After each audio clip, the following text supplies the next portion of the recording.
Dios les bendiga, mis hermanos. Saludos a todos desde aquí de la Madre Tierra, desde Barcelona. Estoy contento una vez más. Estamos en un directazo en tu canal de Ferbin. Y hoy tenemos pues un invitado especial a quien ya le vamos a dar el tiempo para que se presente. Sin antes decirte, amado hermano, hermana, amigo y amiga, que te suscribas a este canal, que estamos en auge y en crecimiento. Todo por el hecho de exponer la palabra de Dios, pues sí que el pueblo del Señor sea instruido y no engañado. Por eso también invitamos a hermanos de otras congregaciones para que nos enseñen y nos nutran con la palabra de verdad que una vez nos fue dada a los santos. Y suscríbete a este canal y si te gusta pues el contenido aquí, dale un me gusta. Bien, entonces ahora voy a presentar al invitado. Adelante, mi hermano, presentes. ¿Qué tal, mis hermanos? ¿Cómo están? Que el Señor me los bendiga mucho. Antes que nada, pues me presento. Mi nombre es Eder Miranda y estoy aquí de invitado justamente del hermano para poder hablar un poquito más de la palabra del Señor. Algunos temas que quizás son un poquito controversiales y a veces andamos debatiendo ahí en las redes sociales. Sin embargo, es importante para que nosotros podamos conocer realmente al Dios de la Biblia, que es lo que más nos interesa. Así que nada, mi hermano, de verdad, mucho gusto, mucho placer de poder estar aquí contigo y que pues este tiempo siempre sea para la gloria y la honra de nuestro Señor. Amén, gloria a Dios.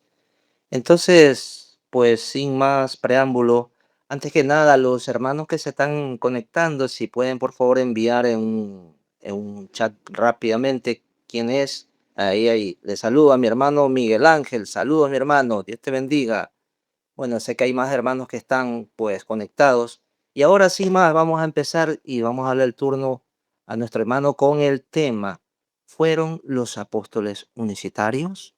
Esa es la interrogante que hoy en día, a la luz de la palabra y haciendo uso también de la historia de la iglesia, también conocida como la patrística, pues el hermano Eder Miranda va a exponer si en realidad los apóstoles, los 12 del Cordero, fueron unicitarios o fueron los que nos heredaron la palabra de verdad, la Trinidad. Adelante, mi hermano.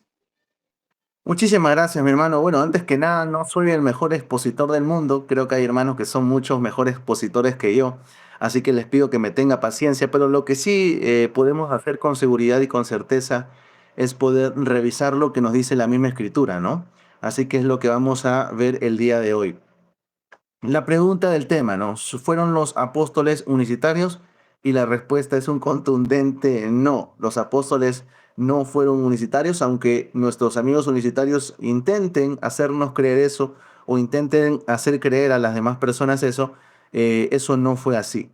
Nosotros podemos tener la certeza a la luz de la escritura que los apóstoles no fueron unicitarios ni predicaron o enseñaron la doctrina unicitaria que nuestros amigos sabelianos andan enseñando por las redes sociales, ¿ok? En primer lugar, tenemos que ser conscientes que la palabra Trinidad no aparece en la Escritura. Eso es correcto. La palabra Trinidad es un concepto teológico con el cual nosotros hacemos una distinción en las personas que existen en el único Dios verdadero. Así que cuando nuestros amigos unicitarios vengan a decirnos, ¿dónde existe la palabra Trinidad en la Biblia? Nosotros podemos preguntarle, ¿y dónde existe la palabra unicidad en la Biblia? Tampoco la van a encontrar. Tanto la Trinidad como la unicidad son términos teológicos que van a desarrollar justamente una enseñanza. Para nosotros en cuanto a la Trinidad, la distinción de las personas y en cuanto a la unicidad de ellos, entendiendo simplemente que es un único ser que a veces se muestra como el Padre, a veces como el Hijo y a veces como el Espíritu Santo. Partiendo de eso, mis hermanos, nuevamente la pregunta, ¿son los apóstoles unicitarios?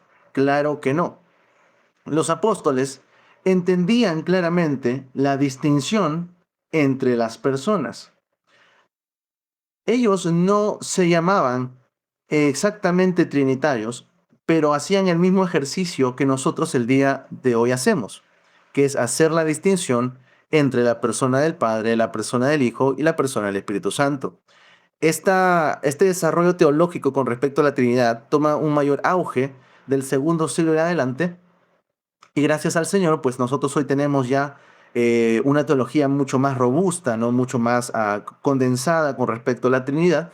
Pero nuevamente, El énfasis está en que los apóstoles, los discípulos, hicieron una distinción entre la persona del Padre, el Hijo y el Espíritu Santo.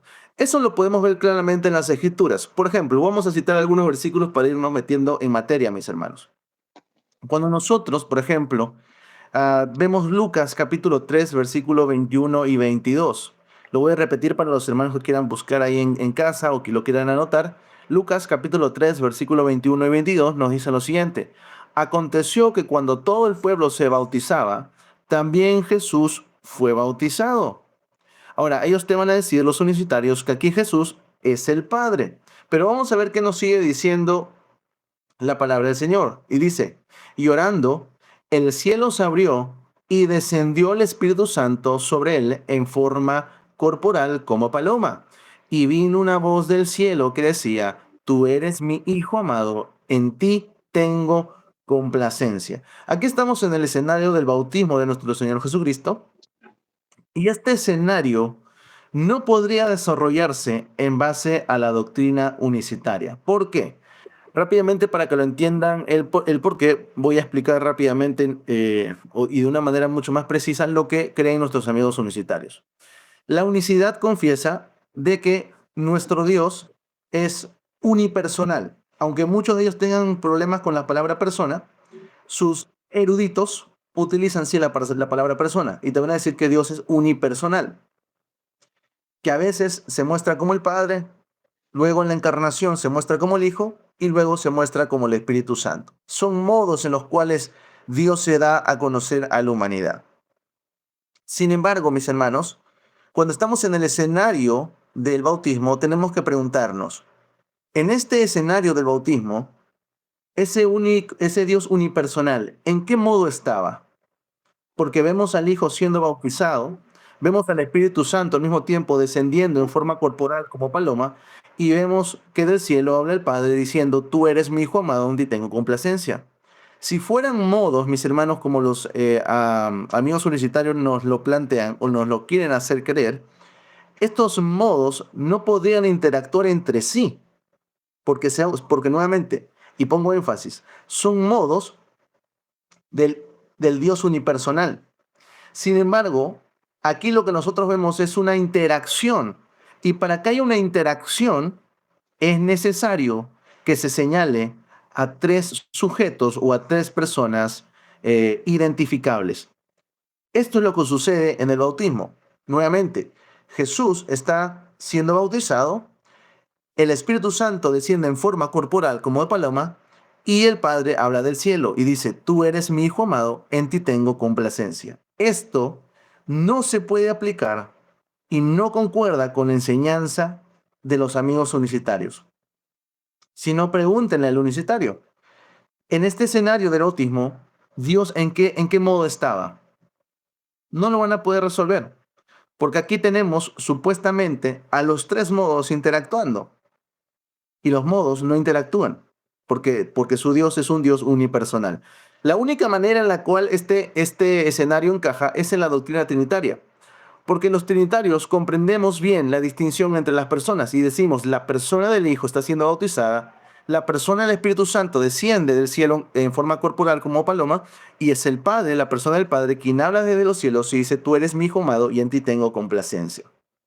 Muy bien, pasamos a otro versículo, mis hermanos, para ir viendo que justamente los discípulos y los apóstoles comprendían bien la distinción entre las personas.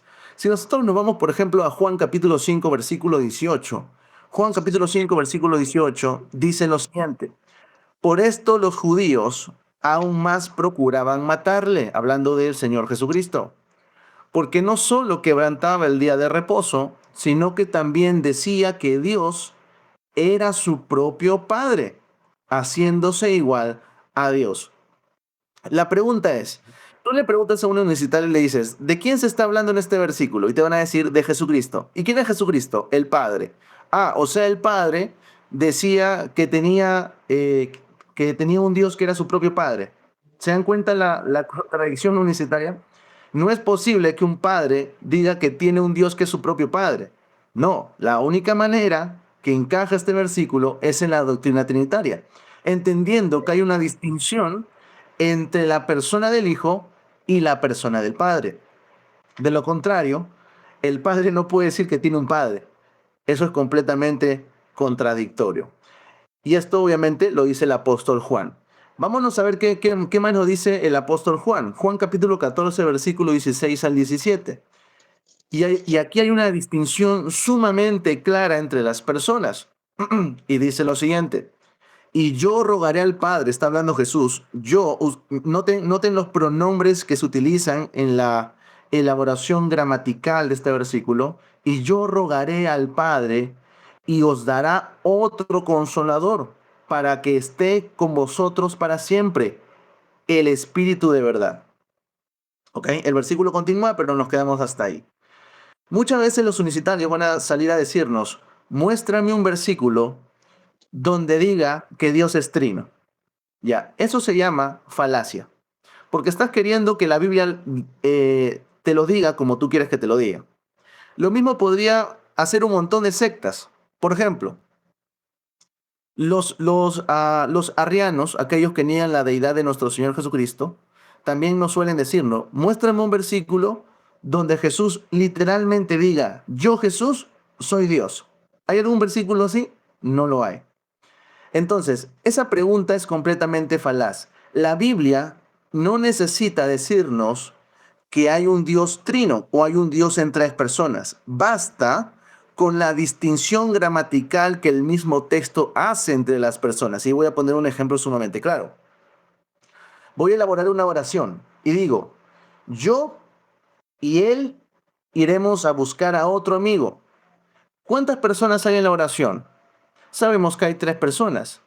Ahora, el texto te está diciendo explícitamente, o la oración te está diciendo explícitamente: ¿hay tres personas aquí?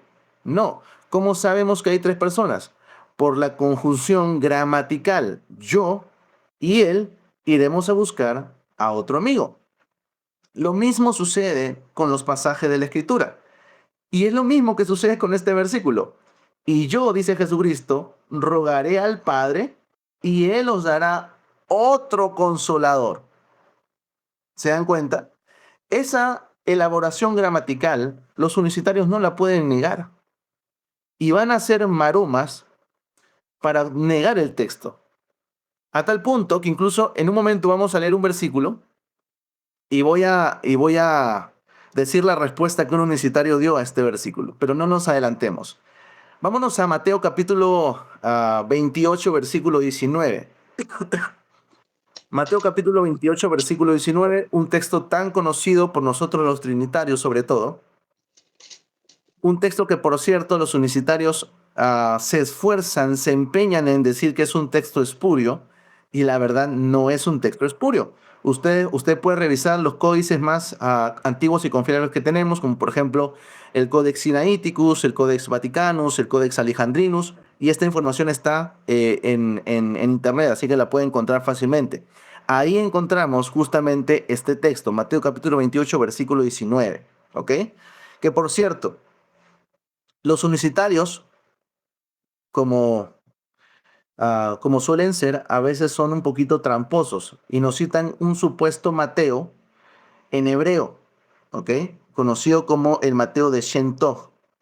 Ese Mateo de Shem Tov es un escrito de un judío anticristiano y cambió varios versículos de su propia versión de Mateo en hebreo, justamente, principalmente para negar la deidad de nuestro Señor Jesucristo.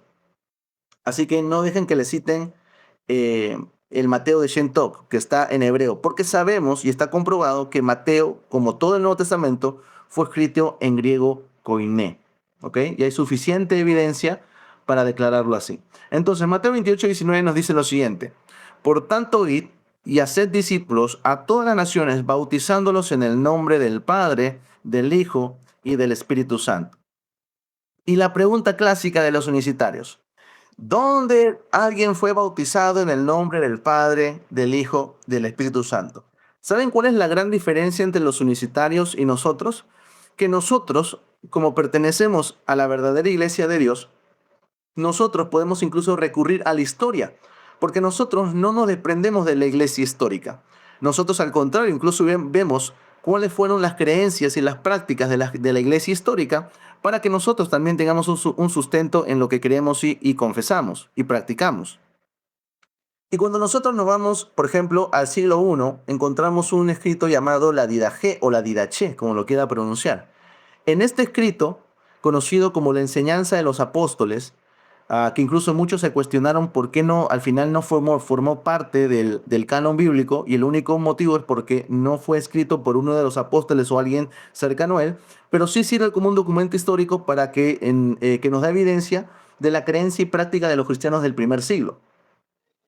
En este documento, la Didaché o la Didaché, se menciona acerca del bautismo y se dice, bautizad así con las palabras que antes se ha dicho, bautizando en el nombre del Padre, del Hijo y del Espíritu Santo. Entonces, incluso tenemos evidencia histórica de que los cristianos en el primer siglo se bautizaban, invocando al Padre, al Hijo y al Espíritu Santo. ¿Ok? Juan capítulo 5, versículo 22 al 23 es un versículo también bastante importante. Juan capítulo 5, versículo 22 al 23 dice lo siguiente: porque el Padre a nadie juzga, sino que todo el juicio dio al Hijo, para que todos honren al Hijo como honran al Padre. Y el que no honra al Hijo, no honra al Padre que le envió. ¿Dónde está el tema importante o la clave en este versículo? En esa palabra o en esa expresión como. Porque esa palabra como es de comparación. Si el Dios de la Biblia fuera un Dios unipersonal, como lo dicen los unicitarios, entonces no tiene sentido que se utilice la palabra como, porque para utilizar la palabra como se necesitan dos sujetos o dos personas con quienes justamente hacer la comparación. Entonces el texto es sumamente claro: para que todos honren al Hijo, como de igual manera honran al Padre. Esa expresión únicamente tiene sentido a la luz de la doctrina trinitaria. Juan capítulo 8, versículo 16 al 19, quizás sea uno de mis textos favoritos para dialogar contra los unicitarios, que personalmente me muestra mucha evidencia, y dice lo siguiente, y aquí vamos a detenernos quizás un poquito más para dialogar sobre este texto. Juan capítulo 8, versículo 16 en adelante dice, Jesucristo hablando dice, y si yo juzgo, mi juicio es verdadero, porque no soy yo solo, sino yo y el que me envió, el Padre. Y recuerdo que hace un tiempo un hermano tuvo un debate con un universitario y le sacó justamente este versículo y le citó. Jesucristo dice, no soy yo solo. Y el hermano le pregunta al universitario, ¿Jesús es solo o no es solo? Y a tal punto están cegados estos hombres que ellos te van a... O sea, es increíble cómo tenían el texto. Porque el texto dice literalmente, porque no soy yo solo. Le preguntan, ¿Jesús es solo? Y el unicitario, obviamente, para no contradecir su doctrina, tiene que decir, sí, Jesús es solo. Yendo en contra completamente del mismo texto. ¿Ok? Dice, porque no soy yo solo, sino yo y el que me envió, el Padre. Ahora, el versículo 17 es sumamente importante porque nos va a tomar como referencia a la ley y dice, y en vuestra ley está escrito que el testimonio de dos hombres es verdadero. ¿A qué ley se refiere el Señor? Justamente esta ley se encuentra en Levítico, si no mal recuerdo, en el capítulo 19, y se dice que para que el testimonio no sea verdadero se necesitan dos o tres testigos. Justamente eso lo vemos, por ejemplo, cuando a Jesús le buscan testigos falsos, ¿no? Cuando lo van a acusar, le buscan dos testigos falsos justamente porque en eso se basa la ley. Entonces, aquí se dice de manera explícita, y en vuestra ley está escrito que el testimonio de dos hombres es verdadero. Jesús se está amparando en la ley y dice, yo soy el que doy testimonio de mí mismo y el Padre que me envió da testimonio de mí. Y tú le preguntas al universitario, ¿cuántos testimonios hay en este texto? ¿O cuántas personas son las que dan testimonio en este texto? Y el unicitario te va a decir una, simplemente una. ¿Ok? Ahora, ¿tiene algún sentido? ¿Tiene algún sentido de que sea solamente una persona dando testimonio si Jesús está amparando en la ley? No tiene ningún sentido, porque según la propia ley, para que el testimonio sea verdadero, se necesitan dos sujetos o dos personas, incluso tres. De lo contrario, el testimonio no es verdadero. Incluso si ustedes retroceden un poquito en los textos, justamente esa es la acusación de los judíos para con Jesucristo, porque los judíos le dicen, tu testimonio no es verdadero porque tú das testimonio de ti mismo. Entonces ahora Jesucristo con la ley va a demostrar que su testimonio sí es verdadero. ¿Por qué? Porque no solamente Él da testimonio, sino que da testimonio Él y el Padre. ¿Ok? Mi hermano, dame un ratito, voy a cerrar la ventana, comenzar un culto aquí y no quiero que se Ok. meta la un tipo, ¿sí? Sí, sí. Bueno, saludo a mis hermanos, Miguel, Alicia, Javier Narváez, Edgar Montenegro, Mónica Cedeño, a Ledis Barre y al hermano Gilbert Vintimilla, a Vanessa, bueno, a todo el grupo de Coalición Trinitaria también, a Escuela Bíblica y a Mirad que nadie os engañe. Si te gusta este contenido, bueno, y los hermanos que nos visitan igualmente, mi hermano Javier también, Vintimilla, muchos saludos. Adelante, mi hermano. Aquí estamos, sino que yo vivo en la parte final de la iglesia y a veces cuando comienzan reuniones, creo que hoy día tienen justamente reunión de jóvenes y ya comenzaron con la música, ¿no? Pero aquí estamos, mi hermano. De todas maneras, si se escucha un poquito de ruido, discúlpenme ahí.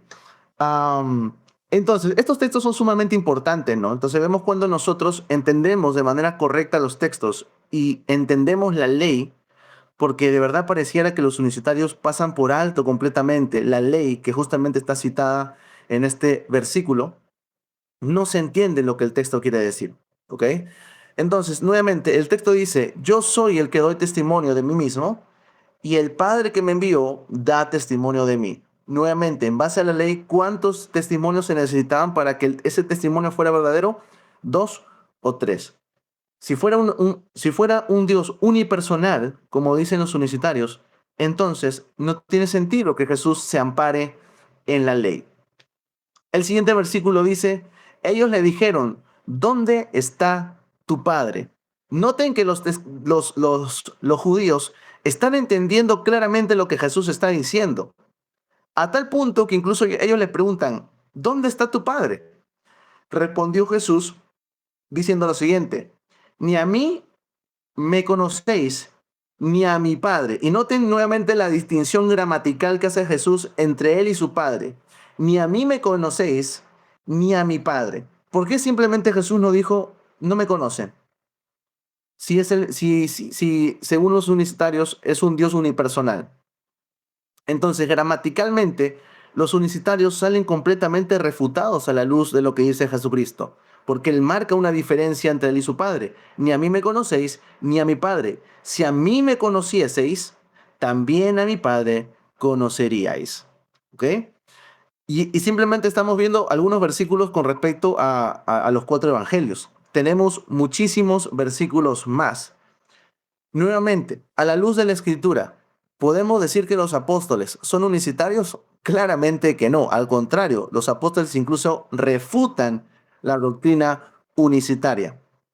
Nos vamos, por ejemplo, ahora a la segunda carta a los Corintios, capítulo 13, versículo 14, donde claramente se hace una distinción entre las personas, pero una distinción tan clara que es asombroso cómo algunas personas pueden negarlo. Segunda carta a los Corintios capítulo 13, versículo 14, se nos dice lo siguiente, la gracia del Señor Jesucristo, el amor de Dios y la comunión del Espíritu sean con todos vosotros. Amén. Si Dios fuera un Dios unipersonal, como como dicen nuestros amigos universitarios, ¿por qué simplemente el texto no dice la gracia, el amor y la comunión de Jesucristo el Padre sean con todos vosotros? ¿Por qué se hace una distinción con respecto a cada una de estas características: la gracia del Señor, el amor del Señor Jesucristo, el amor de Dios y la comunión del Espíritu. Porque justamente aquí el apóstol Pablo está haciendo una distinción entre las personas. Primera de Pedro capítulo 1 versículo 2 es otro versículo que hace mucho énfasis en la distinción e incluso, se refleja en lo que es el tema de la salvación. ¿Ok? La salvación, con respecto a este versículo, el apóstol Pedro nos dice lo siguiente. Primera de Pedro capítulo 1 versículo 2. Elegidos según la presencia de Dios Padre en santificación del Espíritu para obedecer y ser rociados con la sangre de Jesucristo, gracia y paz o sean multiplicadas. Y aquí vemos la economía de la salvación. El Padre eligiendo, el Espíritu santificando y el rozamiento de la sangre perteneciente a la persona de Jesucristo. No es el Padre quien murió en la cruz. Quien murió en la cruz fue Jesucristo. Por eso se señala que hemos sido rociados con su sangre.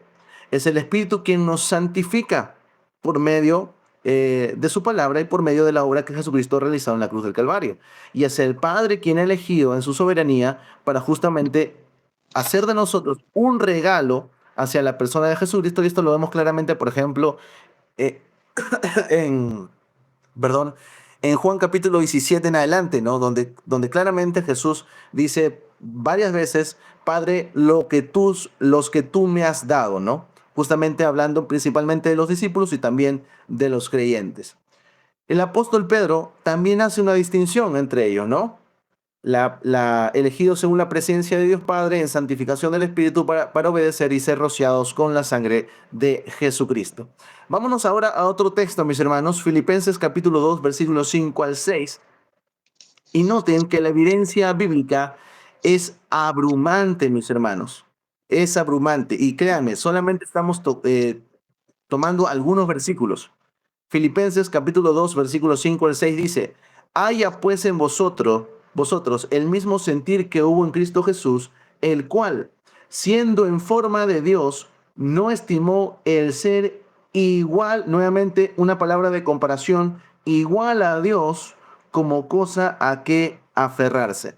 Si el Dios de la Biblia fuera un Dios unipersonal, como enseñan los amigos unicitarios, esa palabra igual no tiene ningún sentido, porque para que haya una igualdad tendría que haber tendría que haber dos o más sujetos involucrados en la oración. De lo contrario, esa palabra igual no tiene sin ningún sentido en la gramática de este versículo. Entonces, aquí encontramos, nuevamente lo señalo, una palabra de comparación. Jesucristo no estimó ser igual a quién, a sí mismo. Eso no tiene ningún sentido. Tiene que haber una comparación. Jesucristo no estimó ser igual a Dios, en este caso al Padre, como cosa a que aferrarse. Entonces, notemos cómo la gramática nos muestra claramente la distinción entre Jesucristo y el Padre, que es mencionado como Dios en este versículo. Segunda a los Corintios capítulo 11, versículo 31.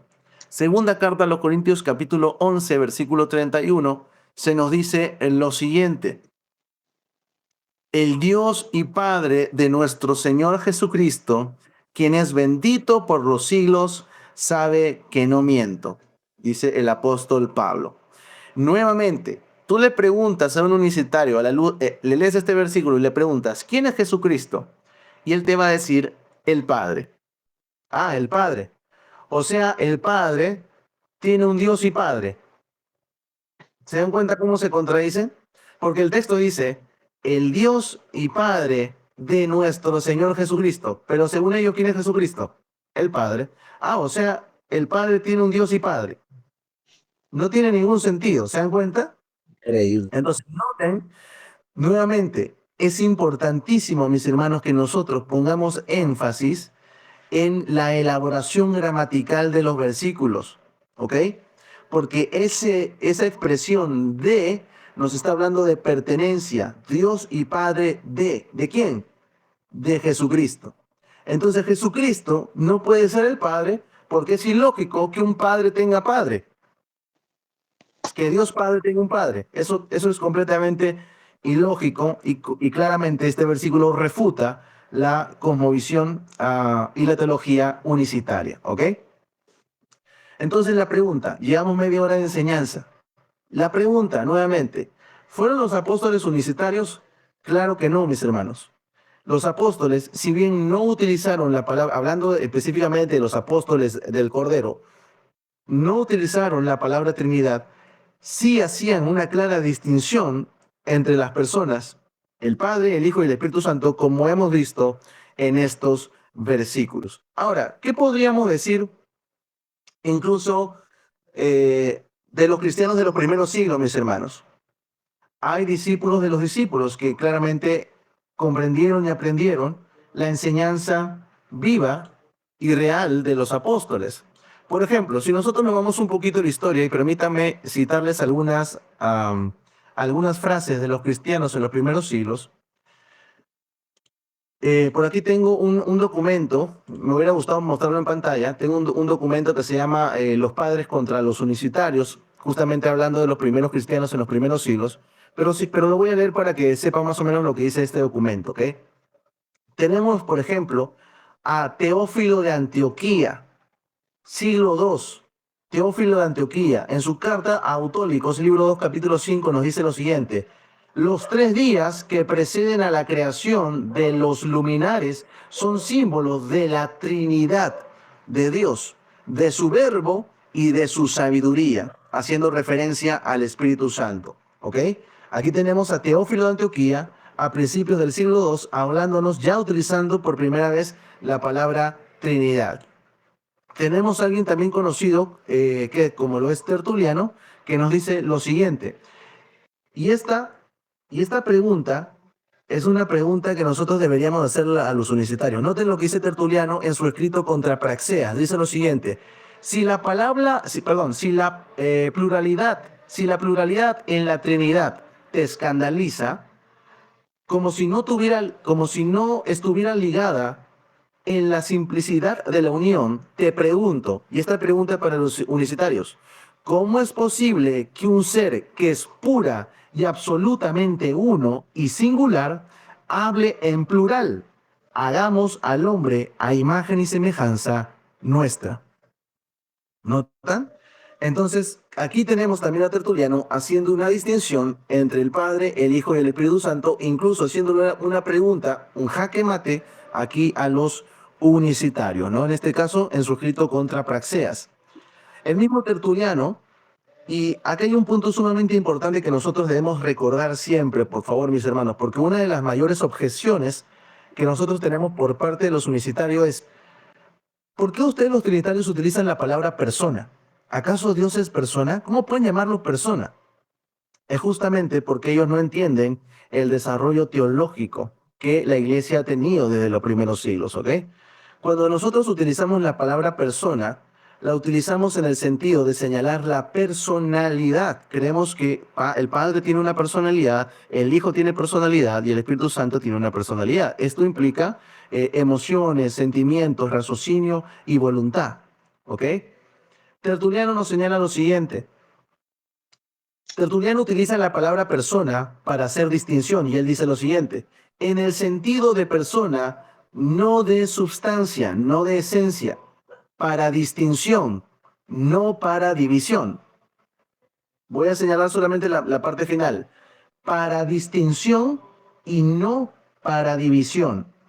¿Por qué es importante señalar esto, hermanos? Porque muchos unicitarios te van a acusar y te van a decir que la Trinidad enseña que Dios se divide en 3. No, eso no enseña la Trinidad. Nosotros no creemos que la Trinidad se divida en 3. Nosotros creemos que la esencia es una sola. La distinción no está en la divinidad, en la esencia, sino que la distinción está en las personas. ¿Por qué los amigos unicitarios objetan estas cosas? Porque claramente ellos no comprenden la Trinidad. ¿Ok? Para citar algunos más, mis hermanos. Un par más. Hay muchos escritos que podríamos citar, pero voy a citar un par más para ir terminando este punto. Por ejemplo, tenemos a Ireneo de León en su escrito contra las herejías en el siglo IV. y nos dice que el Verbo, o sea, el Hijo, ha estado siempre con el Padre. De múltiples maneras lo hemos demostrado y que también su sabiduría, o sea, el Espíritu Santo, estaba con él antes de la creación. Aquí tenemos a Ireneo de León, que fue discípulo de Policarpo de Esmirna, y Policarpo de Esmirna fue discípulo del apóstol Juan. Entonces, noten cómo la enseñanza apostólica va pasando de generación en generación. Juan a Policarpo, Policarpo a Ireneo de León, Ireneo de León escribe esta obra llamada Contra las herejías, donde justamente hace una distinción entre el Padre, el Hijo y el Espíritu Santo, y nos dicen que estos tres han estado juntos desde antes de la creación. Y por último, solamente para mencionar alguno más, Ignacio de Antioquía, Ignacio de Antioquía también en el siglo II, nos dice lo siguiente: Jesucristo, el cual estaba con el Padre antes del principio de los tiempos y al final fue revelado. Nos está diciendo que Jesucristo, el Hijo, estuvo con el Padre desde antes de la creación. ¿Por qué es importante esto, mis hermanos? Porque claramente la enseñanza universitaria te va a decir que Cristo es simplemente, o perdón, que Jesús, el Hijo de Dios es simplemente la carne. O como por ahí decía un pastor universitario, el Hijo de Dios es simplemente el estuche y el Padre como la guitarra, ¿no? Que imagínense esos ejemplos, de verdad que me sorprenden esos ejemplos, de verdad. Pero bueno, ellos creen que el Hijo de Dios comenzó a existir porque el Hijo de Dios para ellos es simplemente la carne. Pero ¿qué es lo que nos dice eh, los apóstoles? ¿Qué es lo que nos dice um, incluso los padres de la iglesia? Que Jesús, el Hijo, ha estado con el Padre desde antes de la fundación del mundo. ¿Por qué, por ejemplo, no citamos otro versículo tan conocido para nosotros, ¿no? Juan capítulo 1, versículo 1, ¿no? Que es un estandarte en cuanto a la distinción de las personas. Y en el principio era el verbo, hablando de Jesucristo, y el verbo era con Dios y el verbo era Dios. El logos estaba con Dios y el logos era Dios. La pregunta es, ¿desde cuándo? ¿Desde cuándo estaba con Dios y desde cuándo era Dios? Si nosotros nos vamos un poquito al griego, notaremos que al principio, cuando se dice en el principio, esa palabra es arjé, y esa palabra arjé señala justamente al inicio de la creación, ¿no? Antes, tenemos un punto de partida de la creación, y antes de la creación simplemente estaba la eternidad. Y a partir de la creación, pues ya comienza a existir el tiempo crono que nosotros tenemos hoy en día. Antes de la creación, el Logos ya estaba con Dios. Y antes de la creación, el Logos ya era Dios, justamente mostrándonos la distinción entre el Padre y el Hijo. ¿Ok?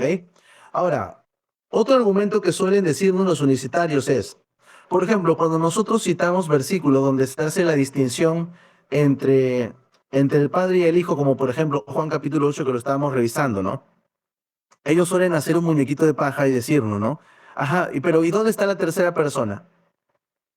A ver, a mí me basta, o a los trinitarios no basta, demostrarte la distinción entre dos de las personas y tu unicidad se acabó para comenzar, ¿no? Entonces no caigamos en esos juegos, porque obviamente son trampas.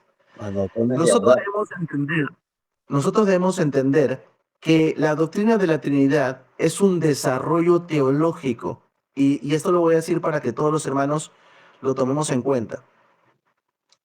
Cuando ellos te digan, señálame un versículo que muestre la Trinidad, eso es equívoco, porque la Trinidad no se basa en un solo versículo. La Trinidad se basa en un desarrollo teológico a lo largo de las Escrituras. Nosotros tomamos todo el consejo de Dios, como dice la misma palabra, ¿no? La suma de tu palabra es verdad. Nosotros tomamos todo el consejo de Dios, tomamos desde Génesis hasta Apocalipsis para elaborar la doctrina de la Trinidad, para sustentar la doctrina de la Trinidad.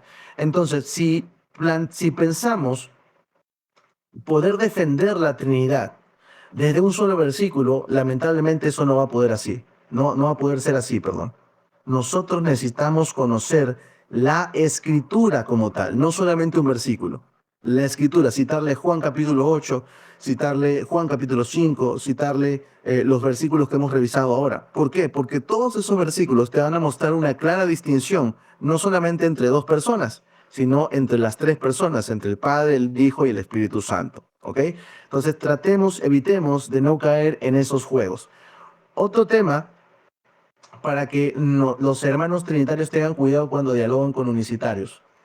Siempre te van a decir, sí, sí, pero vamos a la Biblia, vamos a la Biblia, cítame Biblia, Biblia, Biblia, Biblia, Biblia. Hermanos, nosotros los protestantes no somos soloístas bíblicos, ¿ok? Ellos sí son soloístas bíblicos. Ellos cogen su Biblia, toman su Biblia y tratan de interpretar como ellos quieren. Nosotros no, nosotros tenemos un quehacer teológico. Es más, incluso algunos hermanos protestantes tienen confesiones históricas a las cuales se adhiere. Nosotros tenemos un desarrollo teológico a lo largo de los siglos. Y nosotros podemos recurrir principalmente a la escritura, pero también nosotros podemos recurrir a la historia e incluso a los primeros concilios ecuménicos que también nos dan luz con respecto a esto y sustentan históricamente que la iglesia desde los primeros siglos ha creído en la distinción entre el Padre, el Hijo y el Espíritu Santo. Es más, si nosotros, por ejemplo, solamente recurrimos a los dos primeros concilios, que son los concilios de Nicea y el concilio de Constantinopla, sabemos que en base a estos concilios surgió lo que se conoce como el credo apostólico, ¿no? Y en el credo apostólico claramente se nos señala la distinción entre el Padre, el Hijo y el Espíritu Santo. Todos los creyentes a lo largo de la historia han abrazado el credo apostólico. Todos los creyentes.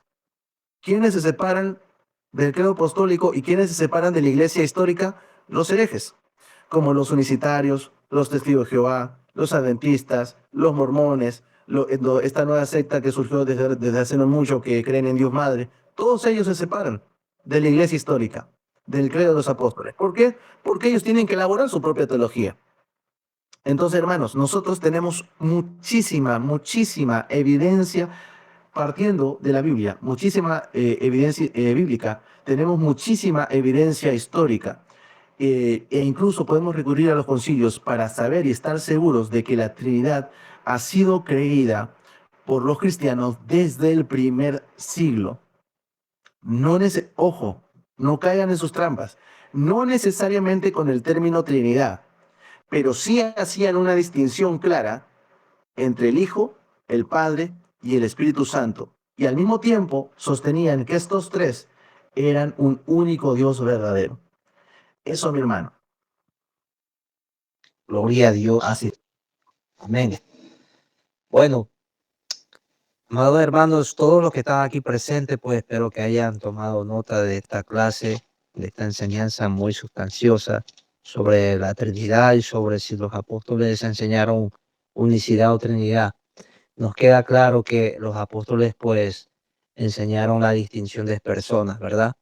Y que es un desarrollo teológico en el cual, pues, nosotros tenemos que también meternos en el estudio sistemático para poder entender y dominar este tema, ya que hoy en día muchas iglesias trinitarias lamentablemente no tocan estos temas. Por esta razón es que los lobos rapaces pues tienen ventaja. La Biblia dice que Satanás no tiene que ganar ventaja y que a sus ministros él los disfraza como ministros de justicia y con apariencia de piedad, que en parte hablan verdad, pero por dentro tienen su veneno ponzoñoso. Entonces el Señor nos dijo claramente en Mateo 24, mirad que nadie os engañe, que es el eslogan de un grupo que yo estoy manejando, hermano Eder. Y lo puse por eso mismo, porque dicen muchos falsos Cristos. Cristo sabemos que es ungido. Muchos falsos maestros, muchos falsos profetas han salido para engañar la grey del Señor. Para eso el Señor ha preparado ministros, ministros del Espíritu, conforme a su corazón, para que ellos apacienten las ovejas del Señor. Recuerden, para terminar, le dijo Jesús a Pedro cuando lo restituye de pues haberlo negado, ¿no? Le dijo 3 veces, ¿me amas? 3 veces le dijo. 2 veces le dijo que apaciente sus ovejas y una vez le dice: "Pastorea mis corderos". Esa es, digamos, el encargo que un ministro, tiene para con las ovejas, enseñarles la palabra de Dios. Por eso dice Pedro, de ser como niños recién nacidos la leche espiritual. Entonces hay niveles y un proceso largo de enseñanza. No nos apresuremos a, después de 2, 3, 4 meses, ya queremos ser maestros, tranquilo. Esto es poco a poco, paso a paso, perdón, paso a paso, lentamente, aunque tomemos el cuento de la tortuga y la liebre, ¿verdad? Pero sí, de verdad, dice un dicho, lento pero seguro. Aprendamos la doctrina Correcto. bíblica. Y para eso es que yo invito a ministros, a siervos de Dios que conocen, están nutridos de la palabra, para que nos enseñen, hermano. Yo también aprendo, hermano. Yo soy humilde para decir, yo aprendo porque no lo sé todo. Entonces, mi hermanito Eder, de verdad, ha sido una satisfacción muy grande que usted esté aquí con nosotros, pues, y también los hermanos que están aquí presentes y de mi grupo que están aquí también, conocen un nuevo hermano, síganlo en sus redes sociales. ¿Cómo lo podemos seguir, hermano? En sus redes Sí, sociales. hermano, me pueden encontrar como Eder Miranda. Tengo mucha más actividad en TikTok, pero también ando subiendo videos ya aquí a YouTube, así que me pueden encontrar principalmente ahí. También en Facebook también tenemos una página, así que por ahí nos pueden seguir. Amén. Entonces suscríbanse a su canal, hermano. Apoyémosle también al hermano, porque una suscripción es buena en YouTube. ¿Por qué? Porque YouTube nos sugiere para que los videos que nosotros, el contenido que hacemos, más personas escuchen el mensaje de salvación y la palabra de verdad.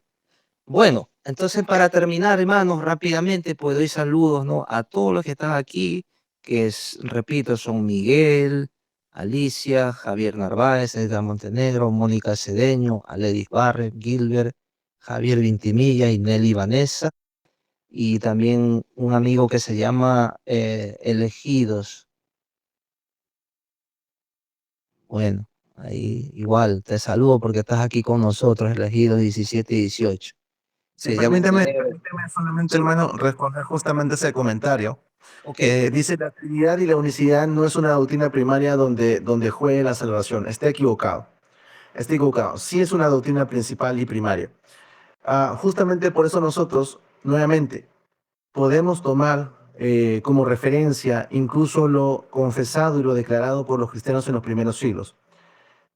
Todo cristiano que se liga a la iglesia histórica va a abrazar, por lo menos va a abrazar el concilio de Nicea, por lo menos. Y en ese concilio de Nicea ya se hace una distinción clara entre la persona del Padre y la persona del Hijo y el Espíritu Santo. Y al mismo tiempo se declaran que son el único Dios verdadero. Si no fuera importante, entonces el concilio no hubiera anatemizado a tantos herejes que creían justamente lo contrario. ¿Por qué es importante? Ahora vamos al argumento bíblico. ¿Por qué es importante? Porque Juan capítulo 17, versículo 3 te dice, y esta es la vida eterna, que te conozcan a ti, al único Dios verdadero y a Jesucristo a quien has enviado. Noten que en ese versículo la vida eterna está ligada al conocimiento del Dios verdadero. Si nosotros no conocemos al Dios verdadero, si no tenemos un encuentro con el Dios de las Escrituras, entonces no conozco a Dios y por ende no tengo vida eterna. Entonces, hermanos, quiere decir que, que seremos salvos por conocimiento. No estoy diciendo eso. Lo que estoy diciendo es que la definición que nosotros debemos tener de Dios aquí y aquí debe surgir de la escritura. Porque de lo contrario, tengo un Dios aquí y aquí que yo me he inventado según mis propios conceptos y lo que yo quiero creer. Por eso es una doctrina principal, porque estamos hablando de algo perteneciente a la ontología de Dios, estamos hablando de algo perteneciente a su mismísimo ser. Cuando hablamos de la doctrina de la Trinidad, sí estamos hablando de una doctrina fundamental e indiscutible e indispensable para todo cristiano. De manera personal, y a la luz de las Escrituras y a la luz de la misma historia, creo que alguien que no confiesa la Trinidad no es considerado cristiano. Así que sí, sí es importante. Amén. Hermano Eder, ¿cuántos minutos tiene? Sí, tengo un par de minutitos más, sí. Ok, mire, quiero rapiditamente dar un testimonio sobre aquello. Mire, cuando yo tenía 21 años, yo estudié en un instituto bíblico en Quito, Ecuador, y recuerdo que Sociedades Bíblicas del Ecuador hizo ¿cómo se dice? Eh, bueno, dio una enseñanza solo para pastores, y como nosotros éramos estudiantes de la Biblia, también tuvimos acceso en un lugar muy bonito, y se presentó un rabino. Él abrazó pues el mesianismo, entonces él explicó la Pascua judía. Entonces ellos dicen que en la Pascua judía los rabinos no entienden el por qué, pero ellos lo celebran y ellos se matan, yo le voy a decir el qué cosa, y ellos se matan estudiando este misterio y no lo pueden descifrar hasta el día de hoy. Entonces, ¿cuál es ese misterio? Cuando ellos celebran la Pascua, ¿no? Se reúnen en la mesa y tal. Entonces, cuando ya terminan el rito y todo, y comen los panes y levaduras, etcétera, etcétera, ellos hacen un juego cuando termina ya de la cena. Y el juego consiste en que agarran un trozo de pan de lo que sobró, sin levadura, y lo parten en tres pedazos. Fíjese usted, en tres. Y el pedazo de ellos lo ponen uno, dos y tres. Y el pedazo de en medio, fíjese, lo agarran y lo parten, y luego que lo parten, lo envuelven en un manto blanco y lo esconden. El anfitrión lo esconde, puede ser el padre de familia o el sacerdote. Lo esconde en un lugar casi inaccesible. Cuando dicen buscarlo, toda la familia que está ahí lo buscan, remueven mesa, la lavadora por detrás, pero tienen que encontrarlo. Y es difícil de encontrarlo, porque a saber dónde tal vez ya tiene hecho que en un hueco, ¿sí me entiende? Como una caleta que dicen, ¿no? ¿Usted me entiende, no? Entonces, pero es difícil de encontrarlo. Y el que lo encuentra se gana un premio. Entonces él pudo entender, dice que el Señor le reveló, dice tres, el Padre, el Hijo y el Espíritu Santo. Y el Hijo como está en medio, el Hijo es tomado, dice, yo soy el pan que descendió del cielo. Luego el profeta Isaías dice que él fue, y también el apóstol Pablo dice que él fue partido, ¿verdad? Entonces, por eso parten el pan y lo envuelven en un manto blanco. O sea que a él lo sepultaron con los ricos, ¿no es cierto? Porque hay una profecía que dice que con los ricos fue en su sepultura.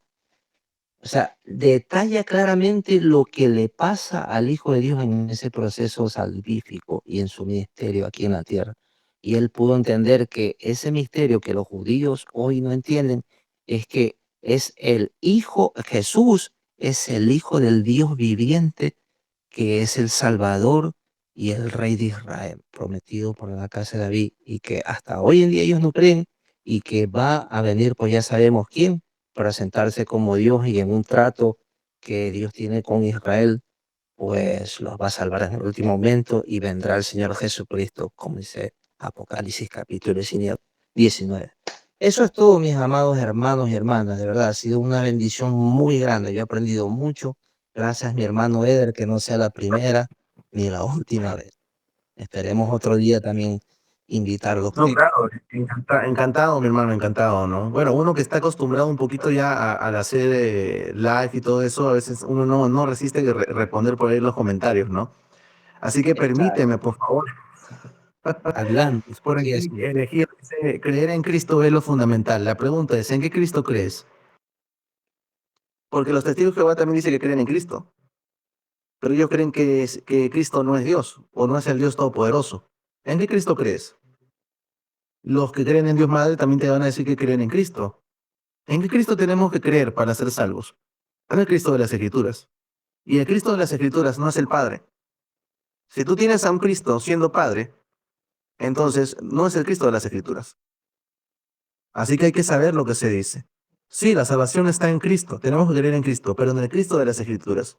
No en un Cristo inventado según nuestros propios conceptos e ideales. Por aquí también estaban comentando, Gerson me parece, dice, Nicea es unicitario. Yo le pido a Gerson, en todo el amor del Señor, que se vaya a revisar el credo apostólico que surge justamente de Nicea, y de Constantinopla y que me diga a ver si es unicitario. Claramente no lo es.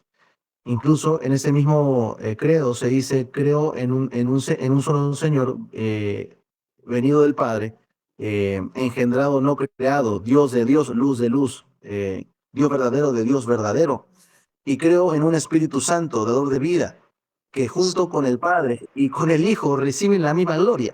O sea, es imposible que sea principal. Así que solamente Increíble. para que quede Exacto. claro. Nada, por lo demás, mi hermano, un gusto estar aquí hablando contigo la palabra. Amén, hermano. Lo que pasa es que ellos miran lo que los otros universitarios, o sea, sus maestros, pues no sé de dónde sacan esto, porque no sacan pruebas contundentes. Si sacaran pruebas contundentes, sí que nos pondrían un serio problema y aprieto. Pero como no lo hay, otro ejemplo, mire, y terminamos, es del Mateo 28:19 que dicen que es espurio. Uno le dice, presenta los textos, presenta los manuscritos donde se añadió, y no lo presentan, no tienen, y se basan en un comentario de un católico. Yo pregunto, ¿el comentario de un católico, de un cura, es un manuscrito? Pregunto yo, no lo es. Entonces no lo pueden demostrar a nivel de manuscrito por, y por ende están recontra que paqueteados y refutados. No hay evidencia y ellos se llenan la boca diciendo que y siguen diciendo que es espurio, pero no presentan ninguna evidencia. Hay un libro de Josh McDowell que dice evidencias que marcan un veredicto. El veredicto Claro. es ¡pum! Refutado porque no tienes pruebas. Excelente, claro, claro, correcto, ¿no? Sí, Por el sí. otro acá, Gerson sigue diciendo, ¿no? Los universitarios ya expusieron esto, les invito a ver el video. Bueno, el diablo es mentiroso. Yo te recomiendo a ti que en vez de seguir a los universitarios, incluso, no nos hagas caso a nosotros. Vete a ver la confesión, vete a ver el credo apostólico surgido, busca información, vete a ver el credo apostólico surgido del concilio de Nicea y del concilio de Constantinopla. No me creas a mí, no le creas a universitarios, ve a buscarlo por ti mismo para que te des cuenta que es así. Por lo demás, mis hermanos, mi hermano, un gusto estar aquí contigo. Siempre son temas que me apasionan mucho y nada, aprendamos mucho más, mis hermanos, tenemos que defender la doctrina bíblica ante tantas herejías que se están levantando, sobre todo en este tiempo, ¿no? Para justamente, am, sobre todo a los nuevos, ¿no? Llevarlos, como dice la palabra, ¿no? Como mientras doctrina para un lado o para otro. Así que aprendamos bien la palabra, estemos firmes, que el Señor viene por su iglesia y que nos encuentre conociéndolo mucho más, trabajando en la obra y predicando su evangelio. Amén. Bueno, mis hermanos, entonces, si te ha gustado este contenido, ayúdame con un like o like o un me gusta y compártelo en redes sociales con tus amistades. Soy tu amigo hermano Fernando Fervín y mi hermano Edel Miranda. Hasta un próximo video y que el Señor te bendiga rica y poderosamente. Amén. Chao. Dios les bendiga. Bendiciones.